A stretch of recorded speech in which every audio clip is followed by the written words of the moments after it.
Hey, Ross. Hey, plebes. What have you been up to, man? I've just been beseeched by the elder gods, and my insanity has gone because we're doing Cthulhu by Torchlight, a third-party supplement brought to D&D Beyond, and only to D&D Beyond, as far as I know, from the folks behind Call of Cthulhu, which honestly is one of D&D's like big competitors. So this is Yeah. a shocking collaboration. What? Not unwelcome. What's also cool, and I'm gonna put his link in the description of the video. At least I'll hope. I hope I remember to do it. Uh, Mhm. Triumph Monk, I believe that's how you pronounce his name, on YouTube, helped contribute with making at the very least some of the subclasses in this book. I don't know about much of the other Speaking stuff.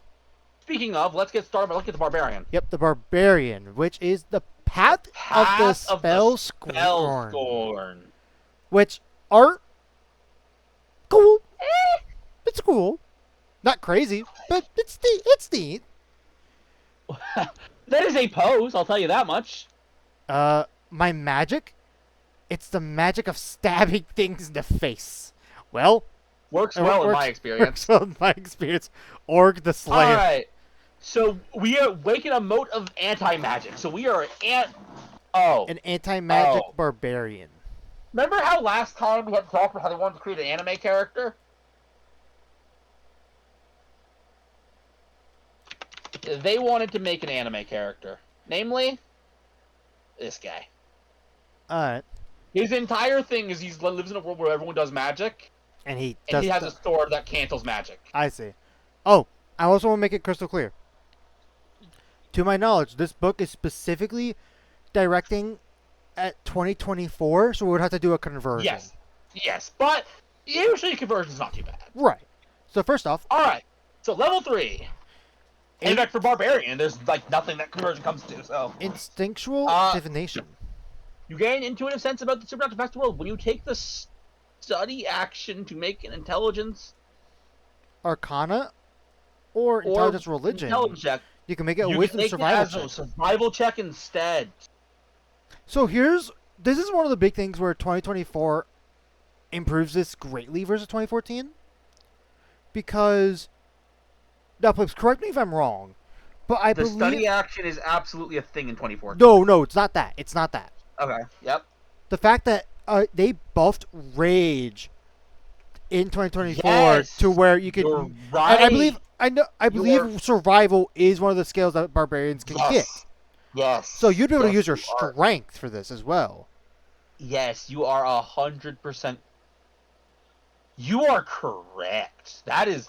And it You would be an are- advantage because strength check. Yes. But keep in mind that again, we're running 2014 still, so we don't Right. get any of that stuff. This is still neat. I mean, barbarians But tend to let's lean see. more wisdom than intelligence, so Let's see. You sheathe your weapons and crack under that is particularly baneful to creatures from other worlds. Those that wield magic or those that are capable of transmission. Once per turn, while your rage is active, you can deal double your rage damage bonus to a target you hit with a strength-based attack. ooh, okay. If the target has legendary actions, can cast spells, or was summoned, you can triple your rage damage bonus instead. This is lame. Like, I know you're going, ooh, but it's literally just all it is you're up in numbers. I mean, that's all. I think That's a lot here's the thing. barbarians do is up numbers. But I get what you're saying. Again, So it can be lame. at most late level, like level. Actually, wait. No, rage doesn't go based off of proficiency, right? No, it is the rage bonus is on the barbarian table if you need to look at it. How high does a rage get? Because my default is always proficiency, which is wrong. +4. So at most Really, that's it is- 12. If you can get the triple, If you it get is the a lot of triple. damage. Like, it is a Yeah. lot of damage if you get a triple. Heck, the fact is, at first level, you're basically doing the rage damage of a 20th level barbarian. Yeah. That's not bad. But again, I just think it's boring because it's just And- numbers. And we have we get 3 third level features. That's cool. Use other word, while your rage is active, You rate a spell consuming area. What you and your allies in the aura gain a bonus to saving throws equal to your rage damage bonus. That's neat. Your barbarian aura, that's cool. Yeah, no, honestly, this... Would it be worth it to do a Barbarian 3, Paladin 6? To get aura protection and this? No. We've talked about this before, and maybe this is a matter of opinion, in my opinion, Ross. That was a sentence. But the Paladin aura is already really good. That's true. That's true. I don't think we need to put... We don't need to gimp ourselves to make it better. That's but let's keep going. 6th level. 6th level. You always have counterspell. With this feature, you can cast it without a spell slot or components while your rage is active. And your spellcasting ability for it is strength. Ironically, if we were running 2024, I would say I don't really care about this. I was wondering if you're gonna catch on. Yeah, no. If we were running, but running 2014, I do care about this because you will have advantage on the check too. By the way, right? We would have advantage on this, which is very rare for counterspell specifically in 2014. It's possible, as but part it's very... of the reaction, you take to cast a spell. You can move up to your speed and make one attack with the weapon against the target of the spell. Against the what? So. Oh no, the target of the spell. Target of counterspell. Oh, right. Durr. Sorry, we're dumb. I thought it was yeah. Hey, we both got stumbled upon and then it's once per short rest. All right, then we get bolstering howl. When you or another creature that can hear you takes damage, you can take a reaction to grant it resistance against that damage. In addition, the target gains resistance to that damage type until the end of the current turn. When you or another creature that you can hear you takes damage, you can take a reaction to grant it or yourself resistance. That's cool. Yeah, no, this is cool. Balance for the... They did very careful wording by saying at the end of the current turn, not until the start of your turn. That is very careful wording, and I respect it. And, again, it is... Dimensional Duel. Yes, I see. You always have Banishment. Okay. When you activate your rage as a bonus action while your rage is active, you can cast Banishment without a spell slot or components, and while your rage is active and your spellcasting ability for it is strength, you can maintain concentration while your rage is active. Oh, I guess, you know what? Even in 2024, it does matter. Counterspell and banishment because of the DC. That's true. Yeah, you can maintain concentration. Good. You know what? Good call on them mentioning this, because if they miss that, the whole thing breaks. Yep. You can target up to 3 creatures when you banish in this way. Okay. In addition, you can choose to pursue the creatures you banish. Oh, that's big. If you do so, the targets you banish don't have the incapacitation for the spell's duration, and you travel with them to a demi-plane, which is an empty room 30 to 200 feet in each dimension. You choose when you cast, and made of wood or stone, your choice, you must create enough space for you and the target until the spell ends. The room is filled with bright light when the spell ends. It's gonna be a boxing ring, so I'm gonna flavor it. If you traveled with any targets, you and any drop reaping the space you left, or in the nearest unoccupied space, you can use this a number of times to clear your strength modifier. So basically, this is you and me. Yeah. I'm not trapped in here with you. You're trapped in here with me. But here's the thing, though. The line doesn't work when you're actually the one doing the trapping. I mean, either way, here is my... I don't know if I want to call it a dilemma or something. I'm looking at the banishment one. The banishment one is the only one that's like... Yeah, this is the big capstone. I think it's fine. Oh, no, the capstone is fine. I just don't exactly see a... Like, why would I want to basically fight these guys all on my own? I will tell you why, Ross. Okay, maybe you could shine some light for this. Really good reasons. Number one, you're a barbarian. That's what you do. That was more of a joke. Number two, if those guys are fighting you, in your boxing ring, they're not hitting anybody else. They're fighting you in your boxing ring. They're not hitting the wizard that's concentrating on that crazy spell. Well, no, you could still cast banishment. You could just choose to go in there if you want to. Yeah, I'm explaining it. But wait, what if you're already banishing them? Wouldn't they not be able to attack the wizard? But what happens when you end concentration inevitably? They would potentially come back, but also if they hit you while in the banishment state, wouldn't that also bring them back? Again, that's why it's a choice. You can make the judgment call. Here, how do I explain this? Maybe we need a diagram. Yeah, maybe a diagram would help with us. I mean, don't get me wrong. Teleporting into the banishment thing to fight them, that is a cinematic moment. Oh, yeah, Sketch.io works. Go away, I'm closing it. Okay, so this is the Barbarian. Let's call him Jimmy. I don't know why. We've always called the Barbarian Bob. We've been over this. Yeah, he's Bob the Barbarian. Anyways, here he is. Ooh, I'm actually doing good. This is actually the best person I've ever drawn. Sorry. I don't usually draw people that I'm actually a little happy with. Anyways, this is a Barbarian, okay? Okay. These are the bad guys. There are more of them in the battle as a whole, but there are 3 of them in particular. This is the Wizard. Now, here, look at that. See? The Wizard. Yep. Anyways, you do your thing. Yep. Trap them in a banishment zone. Yep, you just banish them. Let's just call it the Shadow Realm for convenience sake. And then the entire fight comes up. No matter what happens, eventually, unless they are from a different dimension, they come back. And then they dogpile on the wizard.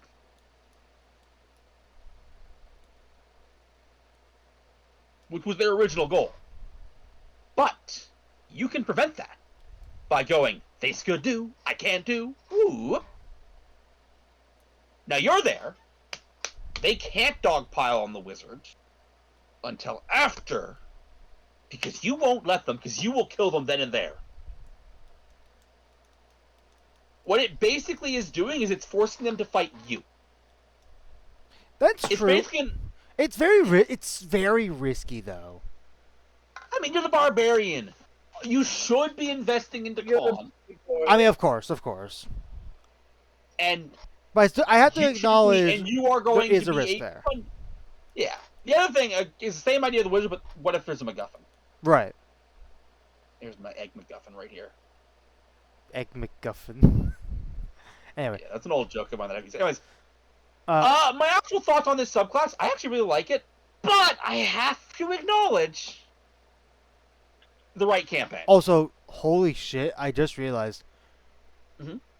I'm trying to think of how many banishments this is considered, because you can target 3 creatures with 1 banishment with this, and you can use this a number of times equal to your strength modifier per long rest, which I'm going to presume is 5.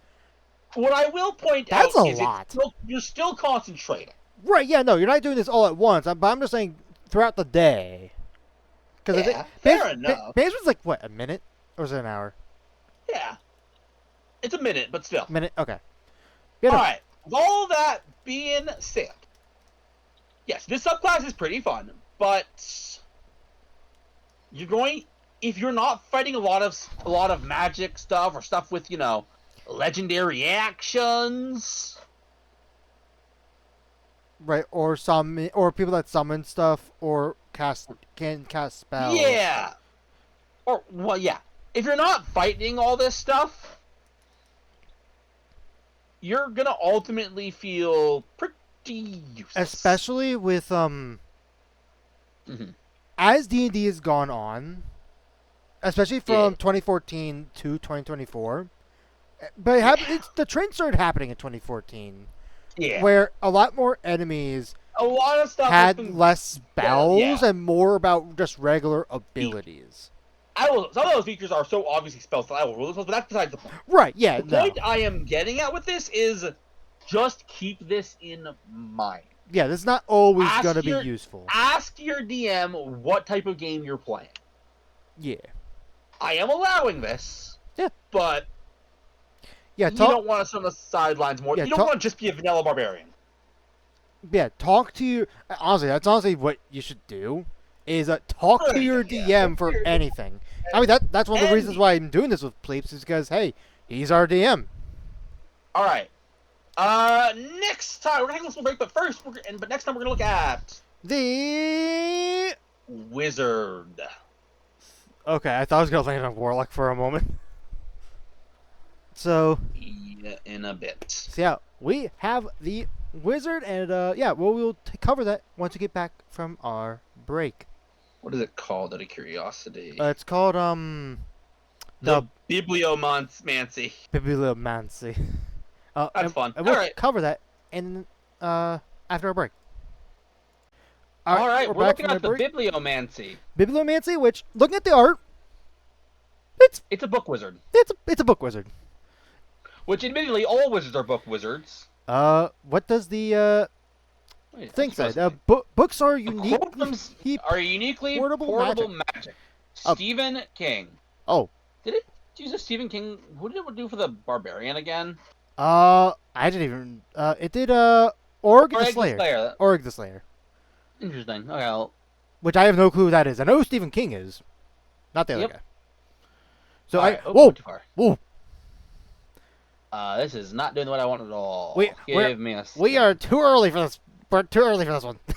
Okay, here we go. Alright, The thing I wanted to do. Alright, level 3. so first Which, ability. you know, for us will be level 2. But anyways, you have an arcane connection to all books, be they tablets or tomes, allowing you to unravel. If you touch an object containing a script for 1 minute, you learn the basic working knowledge of the script's contents unless the information is hidden by code or cipher. If the book or script is a magic item or magical object, you learn its properties and how to use it. Wait, if you touch an object containing a script, that's interesting. You learn whether any ongoing spells are affecting the items and what they are. If the item was created by a spell, you learn that spell's name. So, Okay. this is a weirdly specific identifier. You can identify for free any books and any magic item that has any writing on it whatsoever. Right. Which I guess I don't know if a lot of D&D, I mean, of course, magic books and tomes, that one's obvious. But like, let's say a flame touch sword, for example. Yeah. Would it have a script on it? Or Or onto the DM. That's the DM's right, call. that would be. This is a big ability where it's like, for a lot of magic items, it'll probably just depend on the DM. Yeah. It's so cool. There is technically, I wouldn't allow this, but there's a trick you can get around with it. Oh. Just take your sword that you think might be magical, grab your ink and quill, and just write "hello" right on it. Another cigarettes. Object. By law, that totally works, but it's stupid, so obviously no. Yeah, that's It a. has to have been that- like, That is a it has to have had yeah. that written by the original people who enchanted it. Right. Let's keep going. Edit spell. Choose a spell in your spellbook that is level 1 or higher. When you When prepare, you prepare that spell, you can give it one or more of the following benefits. benefit. There's a typo. The spell save DC of your spell increases by 1.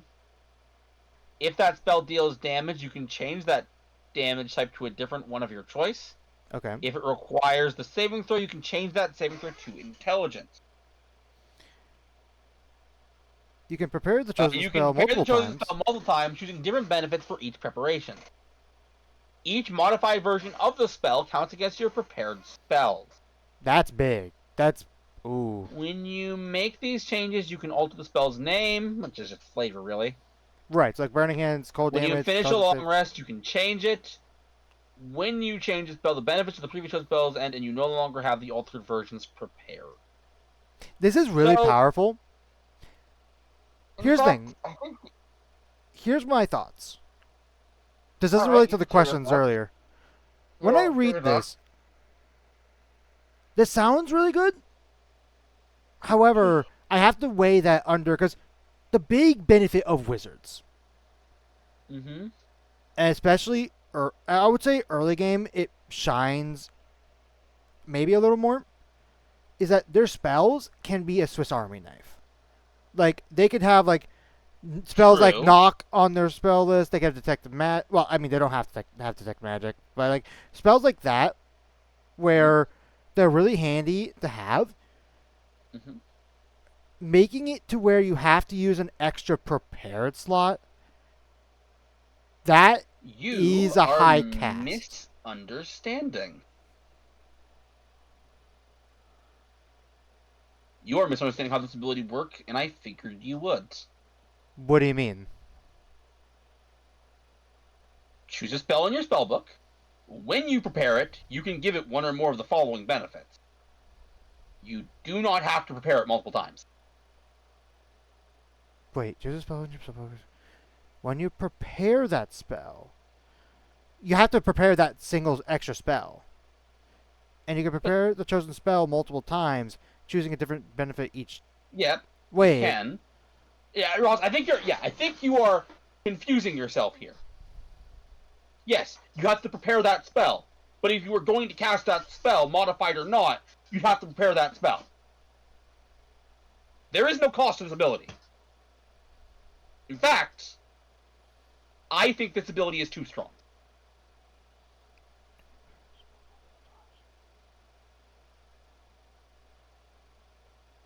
can you point out? Because I'm looking at this and it's like, from what I'm reading, it seems like Mhm. you prepare, like, let's use the example of Burning Hands. I think you have to have the Burning Hands prepared to then be able to have like this mind freeze. Ross, Extra here. thing. Let me help you. Choose a spell in your spell book. And when you prepare that spell, Yes, when you prepare that spell, you can give it one or more of the following benefits. It's literally two sentences. okay. You don't have to have it prepared to choose it. And when you prepare it, whenever you prepare it, yes, Okay. if you for whatever reason want to do multiple versions of this, then you prepare it twice. But that is a choice you're going to make. Okay. Okay, now that we've got yeah, we this is just a very got this- this is a very complicated ability. It is actually ridiculously simple. Uh, But you got I'm not gonna blame you for misreading it, because I think it is so simple it's confusing. But let's actually hit the horse in the head. Yeah, let's take a look at this one by one. So the spell save DC. Oh, no. We can't look at it one by one. Here, the first thing I need to do, the very, very first thing I need to do is look at one of my old favorites. The wizard spell list, probably, maybe. Nope. Oh. Fun assumption, but no. Is it the Scribe Wizard? Oh, I I think I see what you're about to point out. When The you cast it, you can temporarily replace its damage type with the type that appears in another spell in your spellbook, which matters plus one of the constant. The last spell must be the same level as the spell used. When you cast this, especially you can use blah. So we're able to change types, not as or this one's not as freely as the other one. Yeah. Ever so slightly though. Yes. They just got to be in the spell book though. Yeah. They don't have to be prepared. Yes, I get the idea. Okay, so that's the first thing I wanted to look at. Right, which fair. I forgot about Scribe's Wizard. That's a very fair point. Okay, so I guess you pick a day. So here, I want to look at a sentence, Ross, because something is weird about the sentence. Yeah, that's the part that's probably like throwing my head for a loop for this ability. Now, the reason you do this is if you want to have a version of one spell that did multiple damage types. Right, like if again, let's take Burning Hands. Let's say I wanted to have one with cold damage and one with psychic damage. Yeah. Like it's right. But I don't think I'd ever want to do that. And obviously, even if it says when you prepare that spell, you can give it one or more of the following benefits. I don't get that. I don't get why. Here's the thing.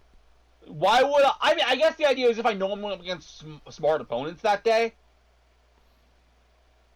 Yeah, I think this ability's fine. Oh, you think it's fine?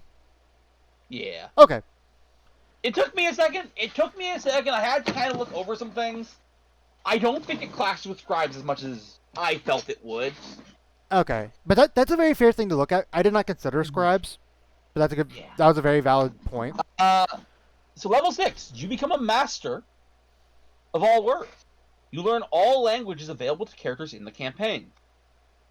That's so simple, and yet. You know what? I want to state right there that was a very amazing distinction. Because the DM is like, no, you can't pick this language for any reason. The DM can still enforce that. All right. So I guess level 10. that actually touched on one of the questions I had, which was funny. So. Well, share it anyways, because I'm curious. But we're later. You can alter. I said later. Later. Okay. I didn't hear you say You can later. alter the structure of a spell to incorporate a creature's name. Pick a spell in your spellbook that has a verbal component, requires concentration, and is a level 1+. When you prepare that spell, you can name a specific willing creature other than yourself.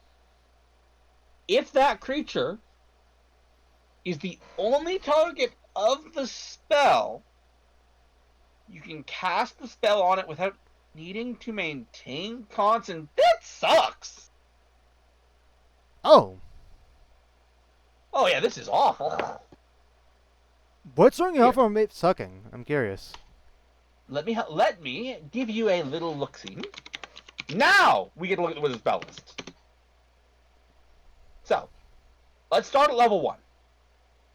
Single target, willing creature, concentration. Yep. That's not ourselves. It has to be another creature. So. Yep. Expeditious. No, that's self. Treat as self. Gift of Alacrity. Oh, actually, no. That would be that one actually can't count because that's specifically for. It's not concentration. Also. Oh, no, you're right. That is not concentration. Wow, there are so many requirements for this. I just realized. Seeing the issue? Jump's not concentration. Protection from. Oh no, protection from evil and good is one. All right. So we have that, which. So protection from evil and good. Concentration. Yeah, I guess. That's out. From evil and good.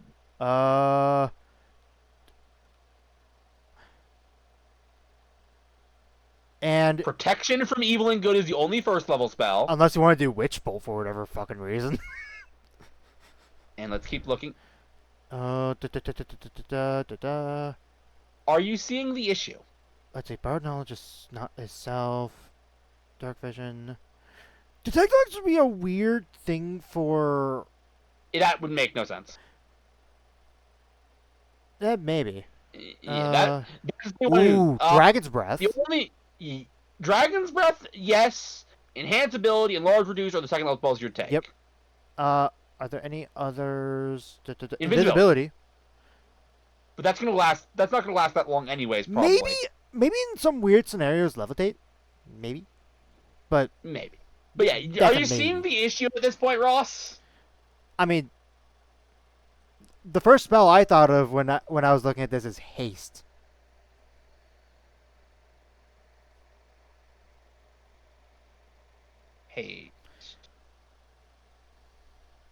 Haste, no concentration. Flying with no concentration. Okay, I am not saying there aren't some good spells for this. Right. I'm saying there are very few scenarios where I would want to use this on one creature.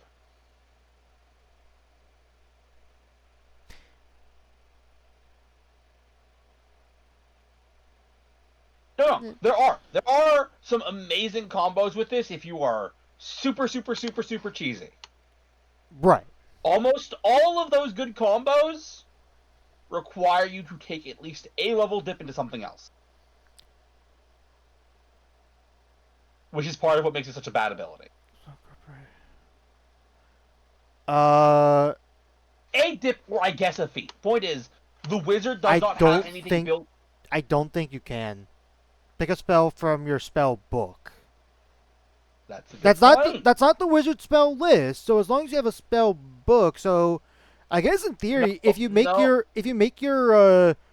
if you were to do a weird thing where you have Ross? Pack of the Tome and make that No, your spell book, it wouldn't work. It wouldn't work. no? They would be considered separate books. Even if you Nah, you're put right. your wizard spells into the tome? Again, you can do that flavor-wise. Yeah, I know it gets weird because of this, but mechanically they have to be separate books. Okay. Because Okay. they mechanically serve different purposes. I see. Okay. Because of this, yeah. You pointed out something I missed. Yeah, this is even worse than I thought. It ain't. The fact is, this does not give you, and Wizard does not get a lot to make this good. True. No, you're right. Yeah, for the stuff that it does get though, it's pretty good. Again, though, I want to But- note, I'm spending a third level slot That's true. just to make this useful. I mean, the other first levels we pointed out are useful, not all the time, but they still can come up pretty handily. Yeah. But As a reminder, though, our level 6 ability was all the languages. yeah, all languages. So, so that's 6 and 10 are going to be very, very situational thing. Right. And I'm going. Alright, when you prepare, so 14. When you prepare spells, pick 2 spells from 1 to 5. Weave into a linked power spell you compare as a single spell. The level of your linked spell is equal to the combined level of the 2 chosen spells and can't exceed 6. The chosen spell must have a Cast time of one action. as a matter of fact, you cast one spell on the effects of both spells. No. This is bad.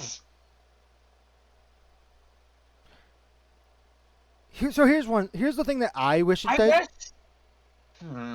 I wish it worked slightly differently. Like, I wish... Okay. Here's for a Master of Words, like, where you combine spells, Yeah. my first thought when I looked at this was, okay, I combine Acid Spray, or Caustic Brew, my bad.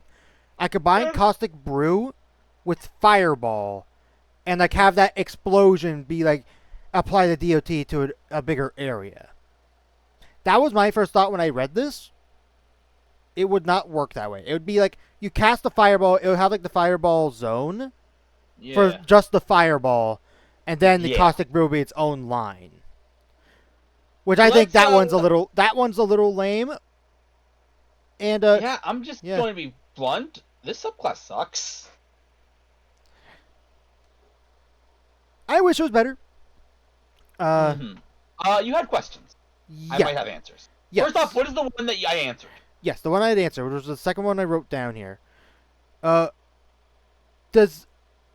also you actually, so the one you answered was for Weaver of Words. Does it mean what's available in the world created by the DM, like for example, in Out of the Abyss, the ancient language that we could not read? Yep. Or is it every language available in the player creation option menu? So even like Thryclean, for example. It's and specifically, it's specifically whatever the DM is allowing you to pick up. Right. All right. Which I mean, you don't normally ban languages.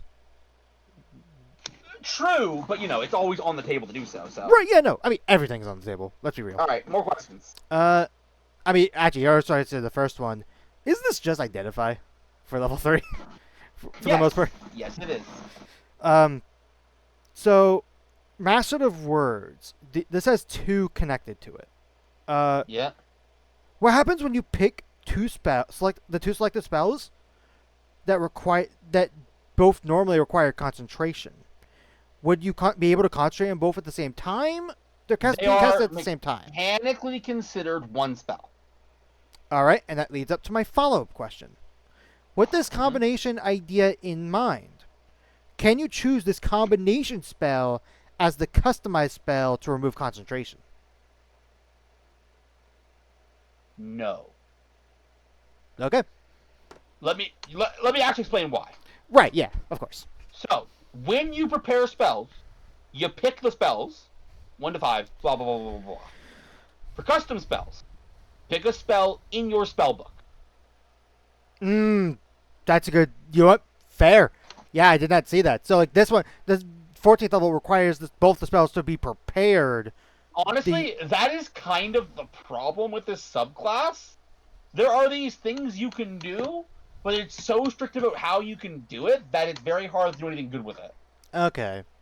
Yeah, no. I mean, that's what when I was talking to Eve about this. When I took a glance at it when I wrote down these questions, my thought was, okay, if you could do this, enlarge someone and give them haste, that could be pretty fun. Oh yeah, no. I mean, there are other options, of course, but like that's the first one that's like, ooh, this could be fun. But yeah, no, you have to concentrate. Okay. That's still fine. But yeah, no, absolutely fair. So I'm not gonna say approve without thought, but it's very close. That's fair. I don't know why I did that in all caps. It's fine. I'm gonna keep it like that. All right. Next time when we come back from our small break, we're gonna look at the Paladin. Is it?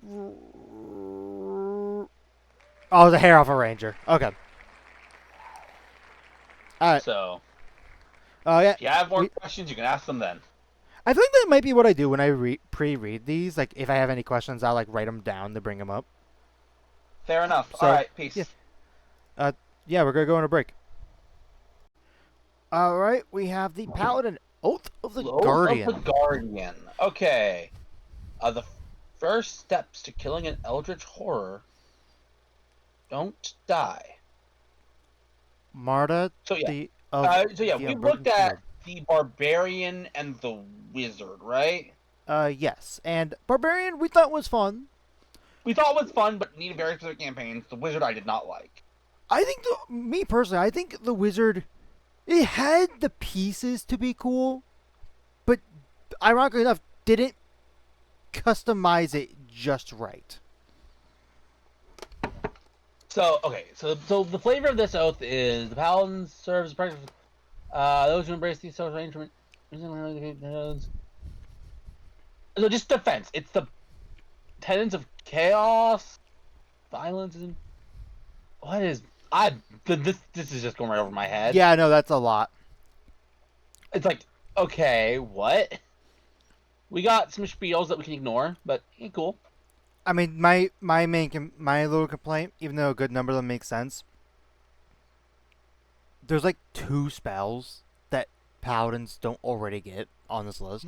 Maybe 3. When a creature you can see hits another creature within 30 feet of you with an attack roll, you can take a reaction, expend a use of your channel divinity to teleport up to 30 feet to an unoccupied space within range of the triggering attack and become the target of the attack.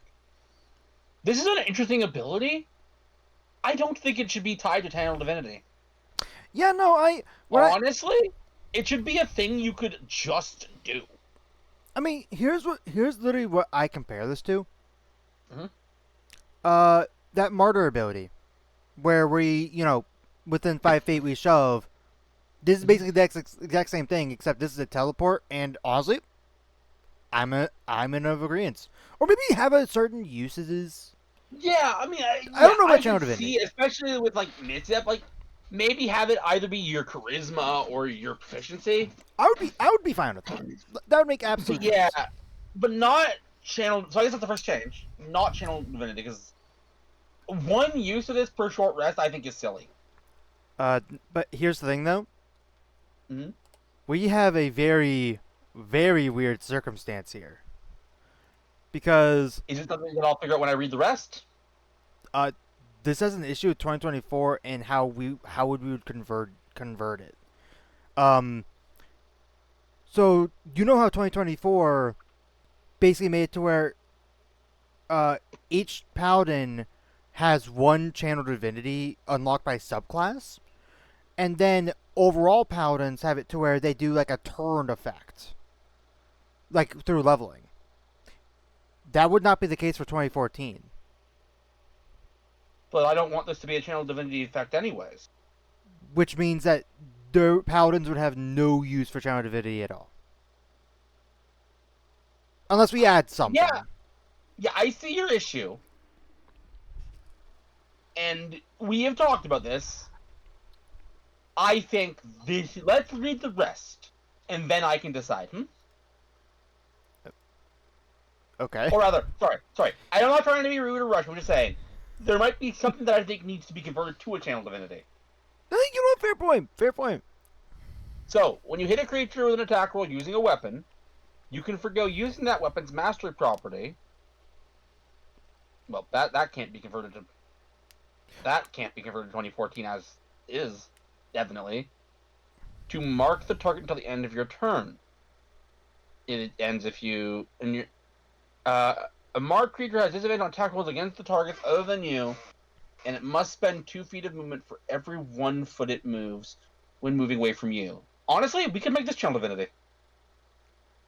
This would be a cool channel divinity, and we can't have it as is anyways. As a Well, I was gonna say, I don't think this needs to be converted to channel divinity because unless you're saying the 2 extra feet of movement per step makes it channel divinity worthy, because you have the Cavalier, the Ancestral Guardian, and the Armorer Artificer that do the you hit the enemy, they'll have disadvantage on anyone but you. I mean, 100% that is it. But like you just said, you answered your own question, Ross. But also, you have just said something needs to be channel divinity. I think reverse these, and plus we cannot in 2014 make this cost. This is supposed to cost something that we cannot do in 2014. In that case, if we're swapping it to be the channel divinity, I think we should increase that timer for duration. Yeah, I'm good with that. I'm thinking minute. Yeah, a minute. A minute's fine, but make a save at the end of every turn. Change. Yeah. This is definitely one of those moments where we get hit by a... Right, this is a... Like, okay, we need to, like, figure out which... Yeah. I'll type everything out. We're not shitting on the ability here. First off, as I said, something has to be channel divinity. And right. Also, as is essential and acknowledgeable, we cannot in 2014 pay a weapon master cost because that's not a mechanic in 2014. Right. Again, looking at it from 2014, however, we do got to take... Like, occasionally we have to take 2024 into account in this case because, you know, there would be no channel divinity options otherwise. Yeah, but let's keep going. As a bonus action, you can choose creatures within 5 feet of yourself up to a number of... So this is level 7. Creatures equal to your charisma modifier. A minimum of 1 creature. Did 2024 do away with... Oh, I guess... No, this is completely unique. This isn't a passive aura. Well, yeah, other than vengeance, but you know. Yeah, 2024 didn't do away with auras, did it? No, it did not. This is completely this is just unique. Okay. Each of the chosen creatures can use your AC instead of its own AC as long as it remains within 5 feet of you. I am seeing what the purpose of this subclass is. It is a tank. It is. You know what? Flavor win. Yep. As for guarding presence itself, yeah, it has the potential. This is a. You're not going great weapon master. You're not like this is a sword and board paladin. Here is what I will tell you. First off, this is a bonus action. It is. It does have a good cost. The number of equal, up to a number of characters equal to 2% modifier. Each of the one. No, it doesn't. It's free. No, I mean like it's costing you a bonus action, which paladins, you know, a lot of their spells, especially the good ones, cost a bonus action. I would beg to differ, but all the same, what is beautiful is what this basically. Because think about it for a second. We've talked about this. In D&D 5e, where do the marshals want to be? Up close to the enemy. Right. No, specifically, they want to be next to somebody. That too. They want to be next to the paladin. True. which means, generally speaking, the people who are going to need this are going to get it. Right. It does, I will say, I have to acknowledge this, even though it's a cool ability, it does add to the D&D 5e movement problem.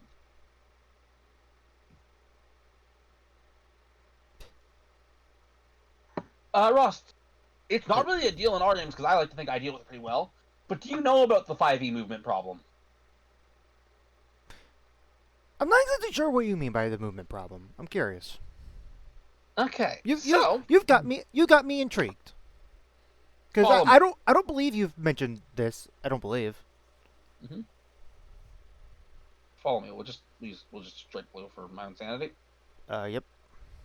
All right. So, for the sake of my sanity, this is a grid.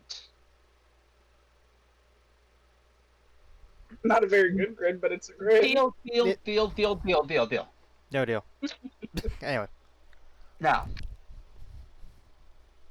this is the bad guy. Yep. So the good guy is going to go here. Yeah. This is the good guy, by the way. All right. And in theory, because of the way the game is designed, they're going to stay there. And the combat will stagnate. This is the 5e movement problem. Like there's no what's the term I'm looking for? Dynamic movement? There's no incentive. There's yeah. no reason. Yeah, there's no reason for this guy to move because he just wants to kill them, and these guys are in their best position, so they're not going to move. And so turn after turn, it just becomes the same thing and the same thing again and again and again. Now, obviously, this definitely, unfortunately, encourages. It does. Yeah. But there is generally, in my opinion, the solution is for the DM to keep the bad guys moving even when it's unreasonable. And that's what I tend to do, unless stagnancy is the goal of the comp, which occasionally it is. I mean, it's that, or a DM could have it to where, you know, like whatever is going on in this room is, True. You know, yeah, like the objective basically is like something that has to be like focused on, or like. Correct. There are 1,000 solutions. Right. A lot of DMs seem to believe somehow magically removing attacks of opportunity will fix it. Anyways, it won't, by the way, because that's not why it happens. Right. Yeah. No. I mean, some people action disengage always exists. Yeah, but you wouldn't want to use it. That's not the point. Right. Anyways, like I said, if the DMs want dynamic movement, here's my pro tip to any DMs: move the bad guys. Move them. I don't care if it's strategically unsound, move them. Anyways, I bring this up because the problem does exist, even if I know the solution, and this is going to keep the players wanting to stay bunched up. My tip, of course, to deal with that, have them fight more things with breath attacks. They want to stay bunched up to take the benefit of that AC boost. Well, they better have some good deck saves. God, I remember way back during Dragon City. I think we were level 5. We were in the cave against Destin's uncle, I believe it was. It's been a minute. But basically, we got hit by basically a static grenade, and just all but like one of us lost our reactions. It was rough. Yeah. Anyways, then we get Inspiring Defense. This one is insane. Also, this means that, this paladin does not get a level 7 aura feature. Which is interesting. I mean, you have to keep in mind, this isn't new. Vengeance sort of has this with their reactionary attack and movement thing. Yes. You can attack twice instead of once whenever you make an opportunity attack action. In addition, creatures of your choice under the effects of your guarding presence can attack twice instead of once whenever they make an opportunity attack. So this really encourages the stagnant thing further, because now You're an not enemy is wrong. even less encouraged to move. Mm-hmm. So, I will say, here is, again, this ability seems very strong, and it is. It can be. But, because, actually, the bonus action, you can choose it then. No, there is. Actually, that's true. So this is basically supposed to take the place of the aura. Right.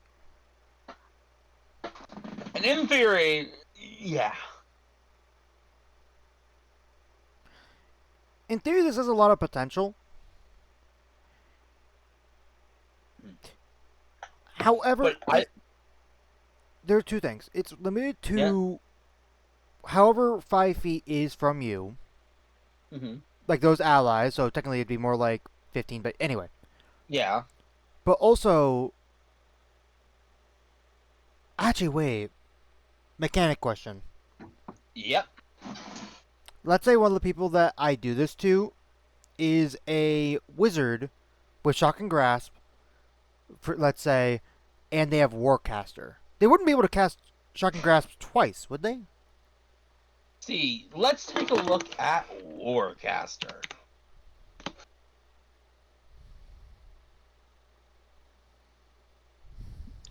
When a hostile creature's movement provokes an opportunity attack from you, you can use your reaction to cast a spell at the creature Rather than than making making an an opportunity attack.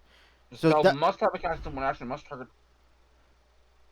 so that would, because they're casting the spell instead of making an opportunity attack, that would not get them to castings. At least that's how I'm reading it, unless I'm missing something. There are a few. This one can be read a few ways. So, I think I'm going to. Yeah, I think you are right. I think you are right. Yeah, the key You are giving up both your opportunity attacks for it, but the key word for me is rather. yeah.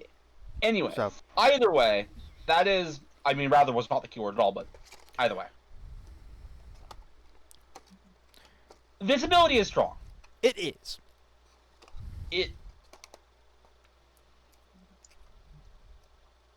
There are things to consider, but it is strong.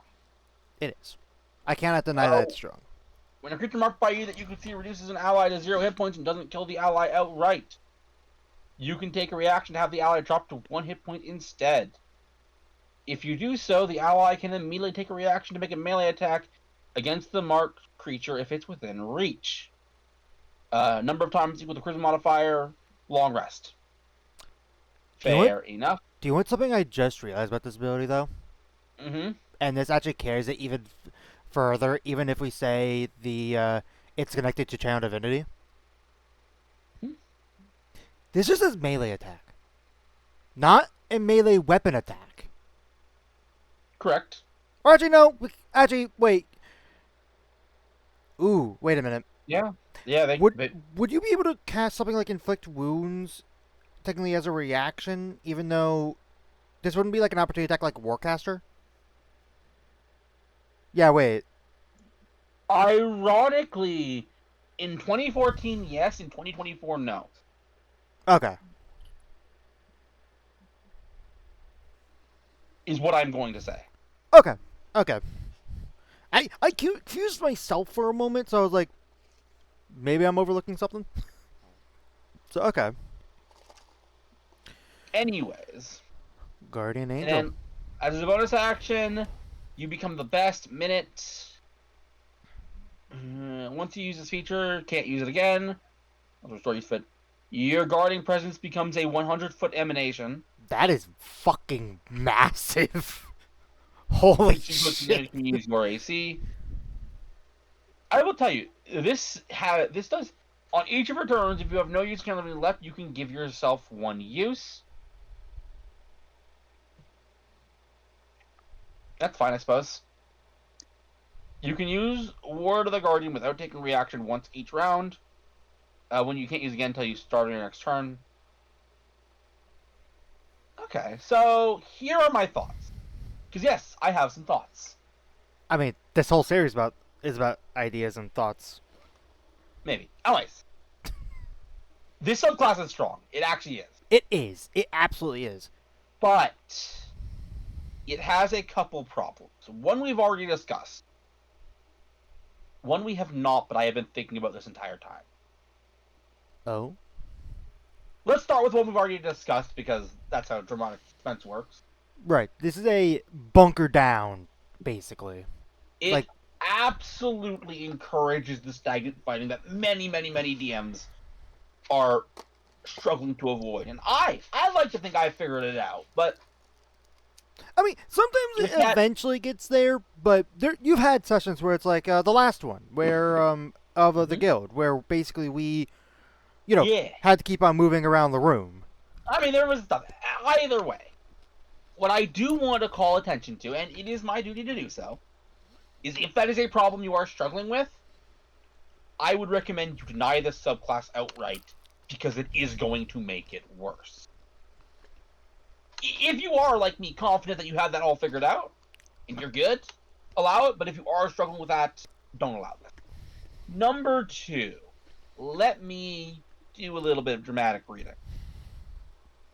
You can take a reaction. Let's keep going. Opportunity attacks, which in order to use, you have to take a reaction. Action. When a creature marked by you that you can see is reduces an ally to 0 hit points, you can take a reaction. Yeah, wow, this is a very... I mean, they softened it a little with the level 20, but I would barely count that. Yeah. But also, yeah. Who cares about level 20? It's level 20. The game's basically over. Like, unless you are doing one of those stupid things that I have never actually seen done successfully where you go beyond 20. Right. At level 20, you're going to do like 1 or 2 sessions to wrap things up, then you're done, if your game even makes it that far. So I'm not going to... Right. Yeah, no, even if I said that paladins don't get many reactionary spells, which that also is probably true, this is a lot of reaction stuff. Within this subclass... Yeah, within the subclass, you have 3. You're using your reaction a lot. And to be clear, I have to mark it down for that, because that basically means you get your 2-attack opportunity attack, but if you use it, you can't use anything else. Right.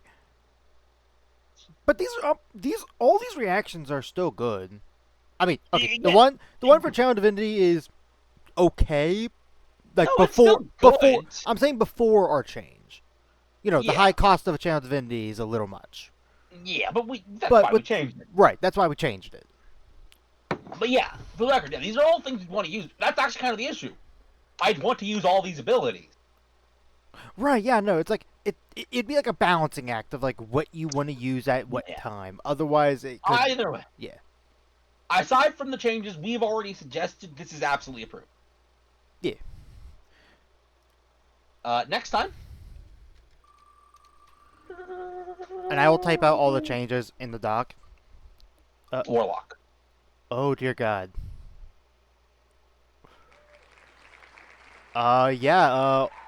Be prepared for, after our break. Alright, we're looking at the Warlock subclass, Exalted Assembly of the Feline Court.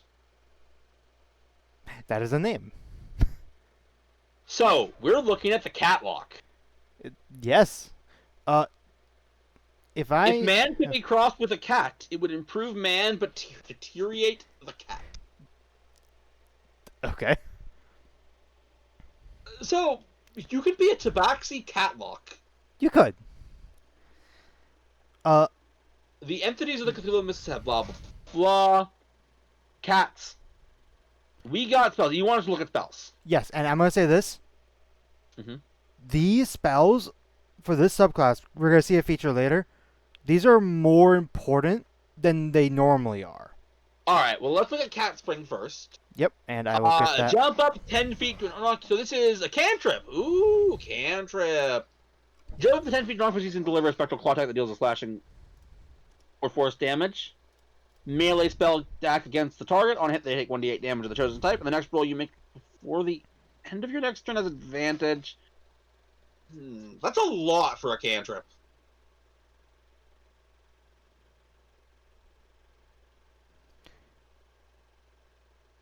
Yeah, that's a good point, Pleeps. Glad you pointed that out to me. That is something I need to consider. Oh, hi, Eve. Yeah, Eve's here. Okay, Yeah, what I is came the in 'cause they name? Yeah, what is the name of that stupid druid cantrip? Thorn Whip. Sounds hope like I'm you right. knew it. Yeah, I did. How much damage do? Less. D6, but they pull them in closer. You are moving with this. Yeah. Not by much, because this is shorter Alright. range. That is a good point. You know what? You just made a very good. I think you're right. I think at the end of the day, I think I'm going to allow this. Okay. Proved. And we get And then Feline Feline Grace. Grace. Let me get that Second on level spell. my It's dot. a bonus action.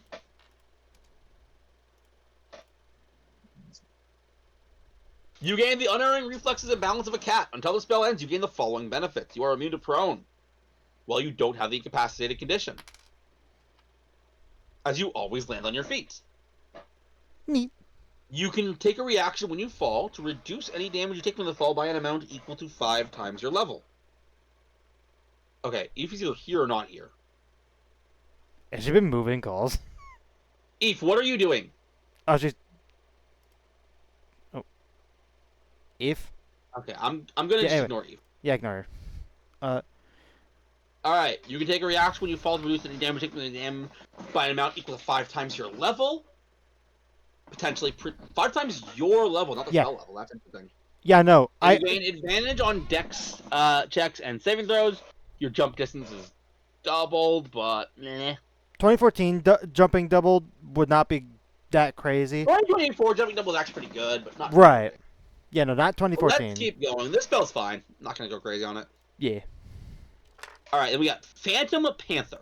This one has potential. Third level action, verbal, minute, concentrate, and conjuration. You conjure Panther. The target makes a strength saving throw. Failed save, 8d6 force damage. Restrained. On a successful save, half as much damage, only and the spell ends. While restrained, the target takes... Ooh, that's actually really good. Ooh, that's a lot of damage, actually.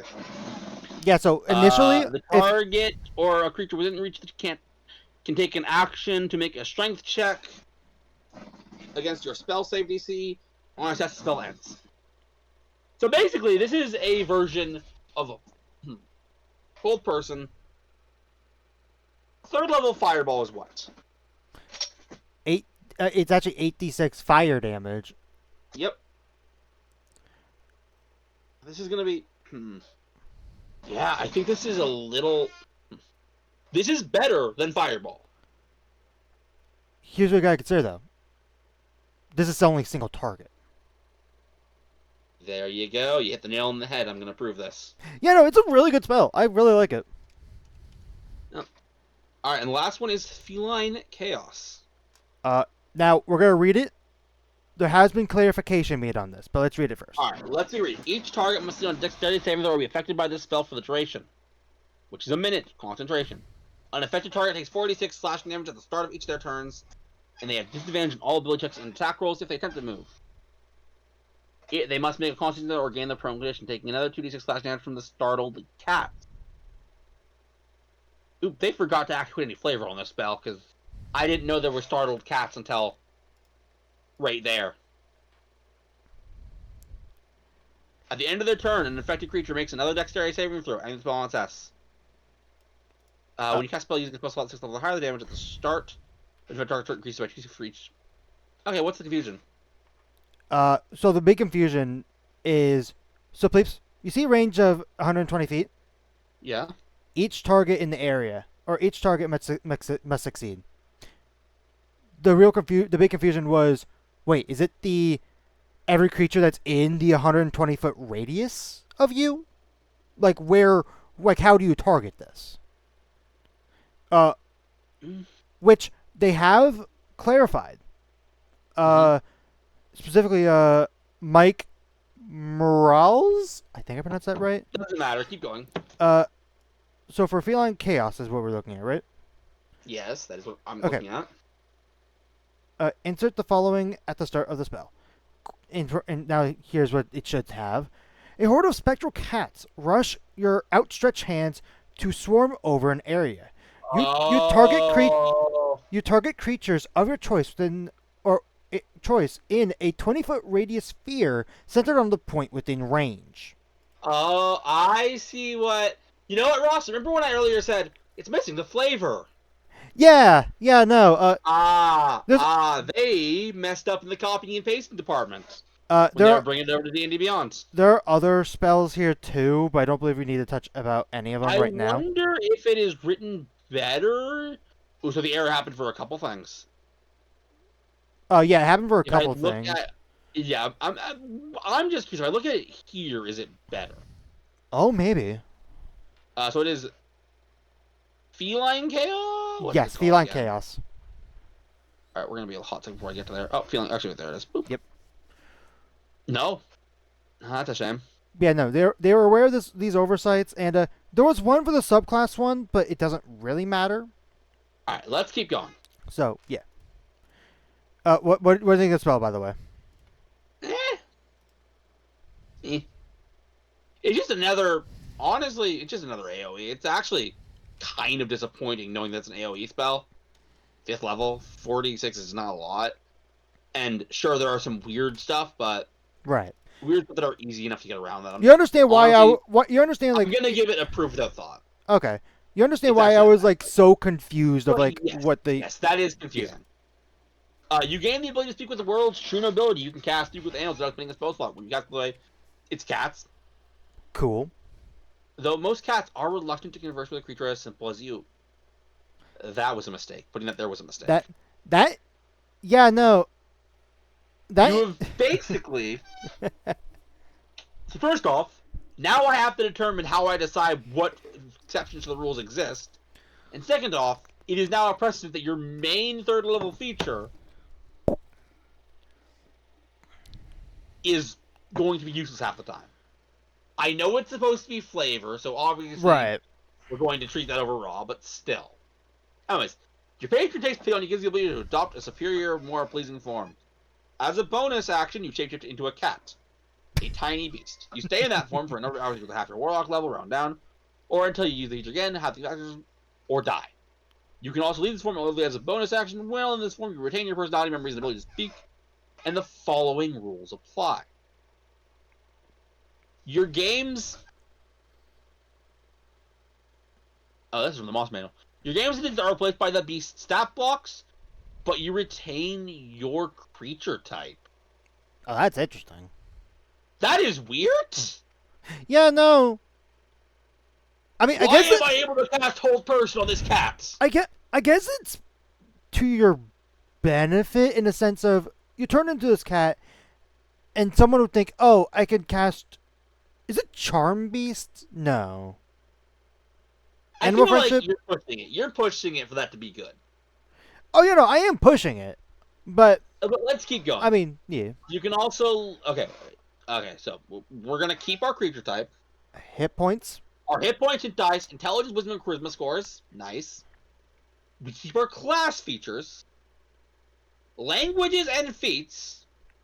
Also our skill and saving throw proficiencies. And we use our proficiency bonus for them in addition to gaining the proficiency of the creature. If a skill or saving throw modifier in the beast stat block is higher than yours, use the one in the stat block. So do cats have proficiency in anything? I'm assuming perception. I don't know. It's not. It's a moot point. We can look at that later. Perception and stealth. Perception. Okay. Well, in your cat form, you can only cast spells that are on your feline spells. Which is why I brought that up. You can cast these spells without needing material components. In addition, if you have the invisible condition from the hide action and cast a spell that doesn't target a hostile creature, you retain the invisible condition. Nice. Shapeshifting doesn't break concentration or otherwise interfere with a spell you've already cast. Nothing in the thing implied it did, but thank you. Cool. You choose whether your equipment falls, blah, blah, blah. We know this. We've read this. And you can use this number of times equal to your charisma modifier. Okay. I mean, It's cool. it's cool, but not like crazy useful. Right. This has all There the are- utility for a wild Yeah. shape, which don't get me wrong, that Yeah. does have utility. I guess if I only can turn into one thing, I'd like to be something that I want to turn into for more scenarios. Yeah. While in your cat form, you can pass off the most distracting. As a bonus, okay, so now we got a buff to our cat form. While in your cat form, choose a creature with 5 feet you can hear. The target must get a wisdom saving throw against your spell save DC or be affected. They're one of the following effects of your choice. You annoy it. The target, named John Arbuckle, has disadvantage on each one until the end of your next turn. Get started. Odie's speed is reduced to 0 until the end of your next turn. Some other Garfield reference. Something. You are a creature of your choice. Has total cover against the target until the end of the chosen creature's next turn. Charisma modifier at times. All spell use to finish long rest. I want to like this. I feel like it's missing a little. You want to like this. End of sentence. Yeah. I'll level 10. What is this? Bleeps. Sorry, I'm looking at something. But Oh, yeah, okay. yep, level 10. Yep. You are gifted with an almost ability to survive in any situations. You have 9 lives, which can be expended in the following ways. If you take damage until you have 0 hit points, you can expend 1 life. Oh, this is a resource. Yeah. Do not suffer a death saving throw failure. If the damage is from a critical hit, you must expend 2 lives to not suffer death saving throw failures. So, Bleeps, here's my quick question about that one specifically. Because, Mhm. you know, hitting someone that's already at 0 hit points is automatically a crit with a weapon There- attack. Would that There apply are for situations spells? there are situations where it is not. Oh. I didn't Yes, know the that. rule is, because of the conditions you have, it is only automatically a crit if you are within 5 feet of them. Ah, I did not know that. Yep. Okay. Anyways, if you are forced to make this, you can if you're forced to make blah blah blah. If you are forced to make If you are forced to make a death saving throw, you can expend 5 lives to turn the roll into a 20. Basically making it to where it's a critical Yeah. success. If you would die from massive damage, you expend 1 life to be reduced to 0 hit points. When you are reduced to 0 hit points and not kill that right, you expend a life to drop to 1 hit point instead. If you are targeted with an effect that causes instant death, such as Power Word Kill spell, you expend 9 lives to ignore the effect. You regain all expended uses when you finish a long rest. So here's my issue. This ability is flavorful as all else. Oh, yeah, no. 10 out of 10 for flavor. I hate this ability. But it is going to make, for this one character, death meaningless. Even more so than for Zealot Barbarian. Maybe, but also, here's the thing. Mm-hmm. I just really hate this feature. And I was having a conversation with Eve earlier. Mm-hmm. I think it might more or less stumble into... I'm not quite sure if I like how D&D does death saves. Like... I mean, I feel like at that point we're getting onto a whole other issue. Right, that's a whole different issue. I actually really like D&D 5e's death save system, and I've had time to mull it over. Okay. Maybe that's another conversation we have at some point when we're got some free time. Right, but also, like, going back to this, Mhm. here's the thing. I agree with you. Flavor-wise, 10 out of 10. Like, this fits really well, flavor-wise. Mechanically, Yeah. we have, unless we actually are dying, we just have our first and sixth level, or third and sixth level feature. Yeah. Yeah, but even beyond that, this feature just kind of makes death saves meaningless. And also, I'm gonna be honest, Unless third you level want feature isn't very good. unless you Third want level a feature dog isn't very pound. good by itself until you get the 6th level feature. Yeah, no, honestly, I wish I would have. 14. Yeah. Having served the feline assembly with grace, tact, and good taste, they like you. When you take damage from within 60 feet of you, you can take reaction to call upon the assembly's wrath. A horde of hissing spectral cats emerge from the panelator fragments. And that creature takes 5d10 force damage. Blinded and prone until the end of your next turn. There is no save. No But it is save, just one reaction. long rest. You can spend pack magic to do it as well. I think We could. we need a save. If it's gonna be doable multiple times a day, we need a save. I say save or half is fine. Save or half is fine. We'll say dex save, cons. Oh, dex save makes sense. Anyways, so first off, you and I, although from different angles, are in agreement. This feature has got to go. Here's again flavor. They did right with flavor, mechanics. Yeah, no, Reworking this feature is not going to be simple as other rework. Right. Period. We can keep the idea of it involving the 9 lives idea. That But- makes sense. But yes, it needs to be reworked. Because again, I like the death saves. This just makes them pointless for you specifically. also, I like how they add the power word kill thing. Now it does happen. Yep. How often are you seriously going to have it to where? Power word kill is the fight ender. Right? Yeah. With that being said, let me get to the point.